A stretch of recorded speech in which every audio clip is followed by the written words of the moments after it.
The evidence that we are in a tougher new chapter of history continued to mass this week, as the invasion of Ukraine has continued with a significant shift towards the indiscriminate shelling of civilian targets, not to mention a nuclear power plant, by the way. Vladimir Putin has declared his settled will to take the whole of Ukraine, regardless of the backlash against him. At the time of shooting this video, it was being reported that the Kremlin is on the verge of declaring martial law in Russia, a move which would have far-reaching consequences for Russians and for the world. Also, we learned today that Ukrainian President Zelensky has survived 3 assassination attempts this week, and with hundreds of operatives active in the country with the same mission, there will likely be more to come. My name is Mallen Baker. This is the Mallen Baker Show. The invasion of Ukraine, of course, has continued this week, while there have been continued stories of Russian soldiers in a state of low morale, apparently having been promised a very different mission to the one that they find that they're engaged upon. Nevertheless, their side is adjusting its approach to reduce the mistakes that were made in the opening days, and particularly now they have begun to use more munitions and firepower and to direct it at cities with civilian populations. And a nuclear power station, which got everyone somewhat edgy, although it seems that it survived intact from all the throwing bombs around, and it's now reported to be directly under Russian control. All in all, it seems that the outlook there is particularly grim in the short term. Whether Russia can hold on to the country once they've won the war is another question, but it is looking highly likely that we will have to find out. President Putin had a 90-minute phone call with French President Macron this week, the details of which mostly we do not know, but the headlines for which were that he intends to destroy independent Ukraine in its entirety and insists that it's all going to plan. Not only that, but Macron said that given what Putin had told him, the worst was yet to come. It's worth noting that the call was initiated by Putin himself. This headline message, plus whatever detail they discussed that hasn't been disclosed, was all stuff that he wanted the West to know.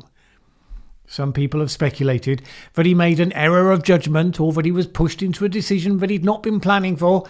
Well, whatever the truth, he is owning that decision.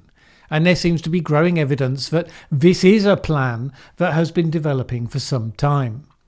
The sense of how far it might go came with the news that many are now expecting the Kremlin to declare martial law in Russia. Martial law would enable the state to clamp down harder on any protests or uncensored information flows. Independent news broadcasters and websites have largely now already been shut down, and Western social media channels such as YouTube and Twitter have been blocked. In principle, martial law would be able to go as far as, for instance, the internment of all foreigners, shutting the borders and controlling the food supply. Now, that could play out a couple of ways, it seems to me. On the one hand, maybe it's a short-term measure to keep the lid on things while the war is fought, to be relaxed once victory has been fully achieved. On the other, it is possible that the move of Russia to a martial law basis has been part of the plan of Putin's to move his society closer to the level of authoritarian control of the emerging superpower China. That is a speculation with zero evidence either way, but we may start to get a sense of the intended end point by watching carefully how events unfold. Just as the intelligence services were able to say that Putin intended to invade Ukraine because they looked carefully at the nature of the forces' build-up and saw the signs of how they were being mobilised. And there is logic in that approach. Given the nature and the depth of the sanctions levelled against Russia, the relatively high integration of Western systems and companies is in the act of rapidly uncoupling, making things tough, but also making it plain that alternative systems need to be built. Meanwhile, various people in Russia have been trying to get out before the door slams shut. The price of plane tickets has spiralled, with the majority of destinations closed to travellers. Many have been trying to get to Georgia and Armenia, both of which don't require a visa for Russians to live and work there. The Kremlin spokesman Dmitry Peskov dismissed reports of impending martial law earlier in the week as a hoax, mere social media rumours, which carried enormous credibility, obviously, given the recent history of a Russian government being run by lying liars who lie a lot. Here's what they were saying in January at all these hoaxes and rumours suggesting that they were preparing to invade Ukraine. Disinformation to sow discord. Increasingly, although the people who ordered those responses were lying liars who were just lying, the individuals making the statements themselves may well have believed them. We learned this week that very few people at the centre of the Kremlin had any idea about the intent to invade the whole of Ukraine. This was something that was kept extremely tight within Putin and his closest advisors. This is why elements have been unprepared, both for the exact nature of the military operation, and therefore some of the mistakes that have been made there, and also for the extent of economic sanctions. And that has led to horror and astonishment amongst some. We can't tell how many, but it would be surprising if it wasn't quite a widespread early reaction, however it settles out. And there are a number who have said privately that they would have resigned in protest, except they presume that they would be resigning straight into a jail cell. Nevertheless, it may well be that Ukrainian President Zelensky is still alive because of precisely the disaffection in the Russian security services, the FSB. It's reported, I'm not sure it's a good idea that it's reported, but there it is, that Zelensky is still alive, partly because his team have had insider tip-offs to alert them to the actions of the private military Wagner group in trying to assassinate him. According to the Times of London, who have quoted sources close to the Wagner group before, their source said that it was eerie how well briefed Zelensky's security team appeared to be. On Saturday, an attempt on Zelensky's life was foiled on the outskirts of Kyiv, and then a separate group of Chechen assassins were taken out before they could reach the president. Ukrainian officials had told Ukrainian TV channels that disgruntled Russian spies opposed to the invasion had tipped them off. The Wagner Group, though, is said to have around 400 operatives embedded in Ukraine who have a kill list of 24 key Ukrainian government people. The Times' source remains confident of success and said this: "It only takes one of them to get lucky and everyone goes home with a bonus." Meanwhile, Ukraine is hands down winning the propaganda war with the world, while Moscow is winning it for now with its own population. Ukraine has the advantage that it only has to make good tactical use of carefully selected footage and messaging from real life. So, for example, this piece. Some video footage of a surrendered Russian soldier being given water and food and the means to phone his mother back in Russia to tell her the reality of what's happening there in Ukraine. Did that really happen? Well, almost certainly, because it's not a scenario that requires actors, from what we understand. Was it a compassionate, spontaneous act by Ukrainian citizens towards a hapless enemy? Maybe, but lots of people there will understand that the more they can get word back to the Russian people what's really happening, contrary to what they're being told, then the more likely pressure might build on the Russian leadership. So, of course, they have an interest in highlighting the soldiers that are horrified at what they've been asked to do and what they've been thrown into.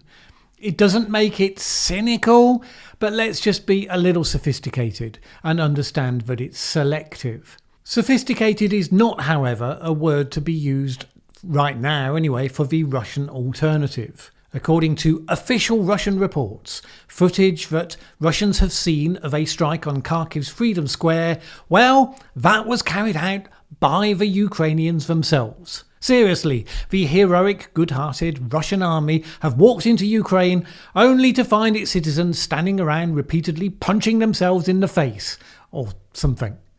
All the attacks that they might see, they get told, any footage they might stumble across, they're all staged, simply to stir up outrage in Moscow. That's the line. They say that nationalist elements in Ukraine are taking people hostage and using them as human shields to cover them as they make their neo-Nazi-inspired attacks. And you might think that it stretches the bounds of credibility, but never underestimate the propensity of the human mind to believe what it wants to believe. Some Ukrainians have reported bitter arguments with their own family members who live in Russia, who simply refuse to believe their news. An opinion poll suggested that Putin's popularity since the start of the war had gone up from 60 to 71%. Of course, there's a sizable minority that knows what's going on, and not all family members are going to be in the same level of denial and disbelief. That minority is well aware that publicly protesting, though, is a fast track to being criminalised. It's been agreed today that there will be a 15-year prison sentence for people who post what the state decides are fake about the war. Some are finding other ways to try to get the message over. Anti-war posters have been appearing in public places overnight. Online restaurant reviews have been used for messages like, for instance, "The place was nice. However, Putin spoiled our mood by invading Ukraine." Then there's international Russian sports people who are horrified at what's going on and are saying so.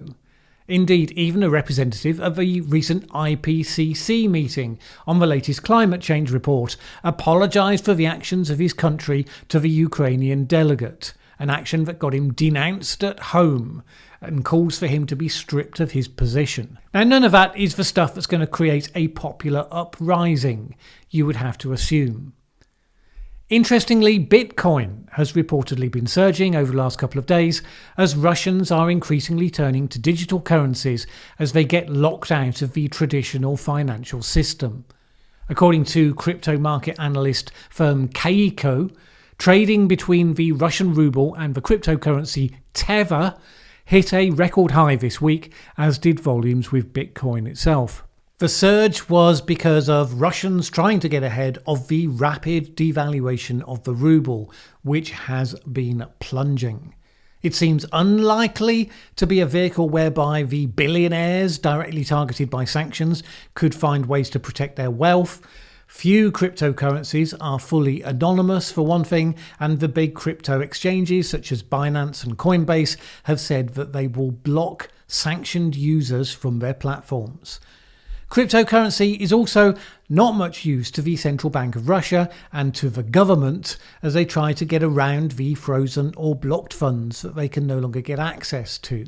However, in another indication that the Kremlin might have been planning for this sort of scenario for some time, it has been reported that it has been building up the amount of gold in Russia's central bank since 2010.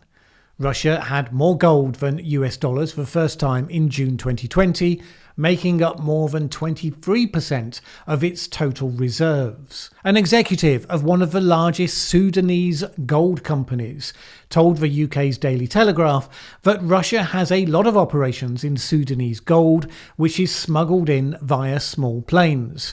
There are suggestions that the private military army used by Russia, yes, the Wagner Group again, has been training Sudan's rapid support forces and worked with them to secure the key gold mines for Russian mining companies in Sudan. The co-founder of Belgium-based consultancy Force Analysis, Simtak, said that Russian companies such as M-Invest had started operations in Sudan after the former dictator Omar al-Bashir met Putin in 2017, offering him mining concessions amongst other things. The amount of gold it exports to Russia, along with other similar Russian firms, is completely unknown. In 2020, the US said that M-Invest had served as a cover for the Wagner Group in a campaign against protests sparked by the October military coup. So it all adds to the question mark around whether this was part of an insurance policy, resiliency for a state that was used to provoking world outrage, or was it even part of a plan to radically shift the relationship between the country and the outside world, an operation which was going to require a significant store of hard currency that could not be pulled by other people? The other question mark right now, and quite an urgent one, is the impact all of this is going to have on global food security. Russia and Ukraine are both major wheat producers, and reserve stocks of wheat globally were set to fall to a 9-year low of 57 million tonnes by the end of the 2021-2022 season anyway, according to the International Grains Council. Major exporters hold just 1/5 of the total, enough to feed the world for just 27 days. But two of those exporters are Russia and Ukraine. Take them out of the equation and that drops to 16%, enough to manage for less than 3 weeks. Additionally, if the war prevents the spring seed from being sown in Ukraine next month, which you've got to think is pretty likely, or even that it is simply diverted by a hostile and isolated Russia, then we may be seeing knock-on impacts in terms of global food crisis. High prices, particularly hitting the poorest countries and those with the most dependency on imports, such as the Middle East and North Africa. And if climate events should take out one of the other main breadbasket regions of the world at the same time, that pressure would ramp up all the more. And right now that seems highly possible, with intense La Niña weather patterns and a current drought in Brazil and Argentina. One country that should be fine, in the short term at least, is China. According to Rabobank, it has been stocking up for months and currently holds 51% of the world's wheat, along with 70% of its corn. China has bought enormous quantities of US soy in recent weeks, it said, leading Daily Telegraph columnist Ambrose Evans-Pritchard to wonder whether Xi Jinping knew something in advance. That said, with the food shortages China experienced last year, you don't actually need that sort of suspicious mind to explain their desire to replenish their stocks. In any case, the outcome for the world is the same. But if all the likely cases play out, Rabobank predicts that it will require demand destruction. In other words, high prices mean people would shift to other foods, presuming that such alternatives are available, or rationing. Evans-Pritchard summed up the implications like this: all the makings of an enduring food crisis are before our eyes. 1 billion of the world's poorest people will go even hungrier thanks to Putin's deranged misadventure, and some will starve. Our next moral mission is to help them. A big focus for this channel over the last couple of years has been the need to see the world as it really is, not the way we'd like it to be.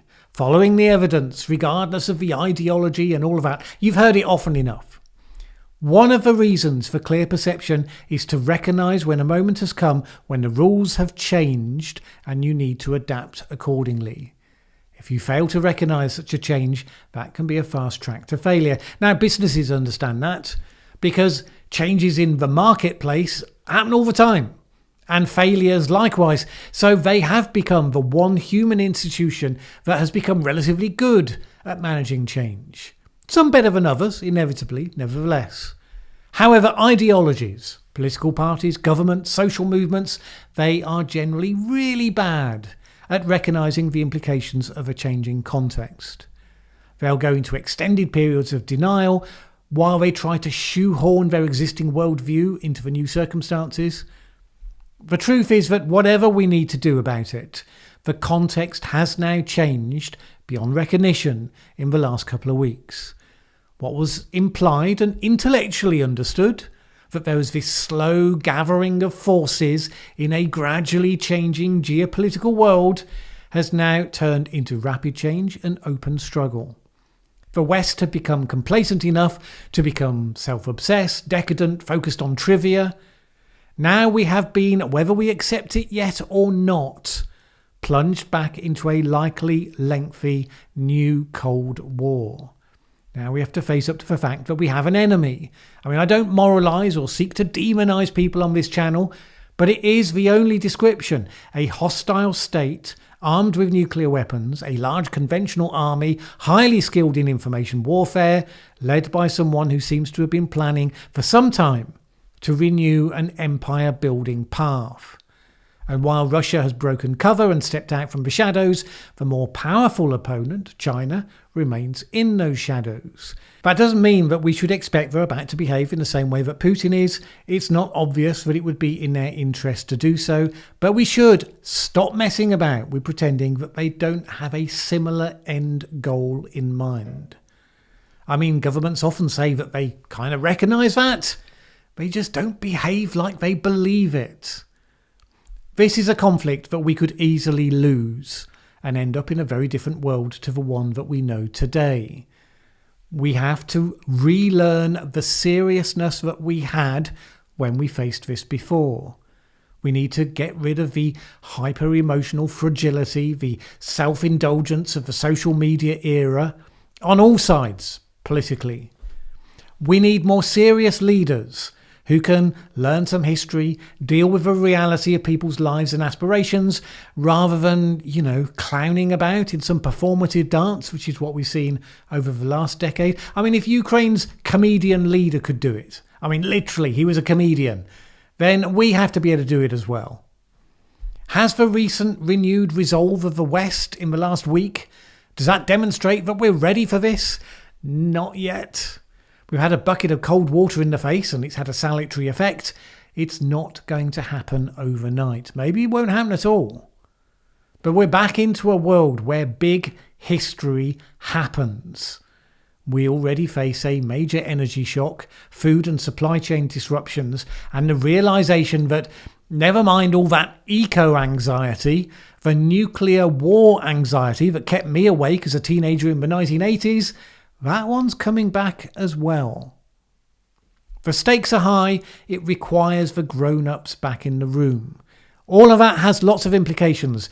Too much for us to unpick here. But the first step, I think, is to reflect that new sense of seriousness in our own lives, our mindset on the world. We've been training people for mental fragility over recent decades. We need to stop doing that. We need to train again for strength and resiliency. And we should start by thinking about what that means for us personally. Look, every challenge brings with it an opportunity. Those of us who have been frustrated by a degree of decadence in modern society that has settled particularly onto the West, well, some of that less important stuff is likely now to get shaken out. Let's take that as a positive and be ready for whatever comes next. All right. My thanks as always to those that support this channel on Patreon. If we are going to face some tricky times, I think that's all the more important that we take the time to try to make sense of them, seek to see the world clearly based on evidence and analysis and not on ideology. If you agree, if you would like to join those supporting the independent, fact-focused and non-ideological content that I aim to produce here, please head on over to patreon.com/Mallen Baker. It is always appreciated. Either way, have a great week. My name is Mallen Baker. This is the Mallen Baker Show. Thanks for watching this video. If you liked it, please share with anyone else you think would also enjoy it. Word of mouth is really important to us. And if you've not subscribed yet, what are you waiting for? As the saying goes, that subscribe button won't smash itself.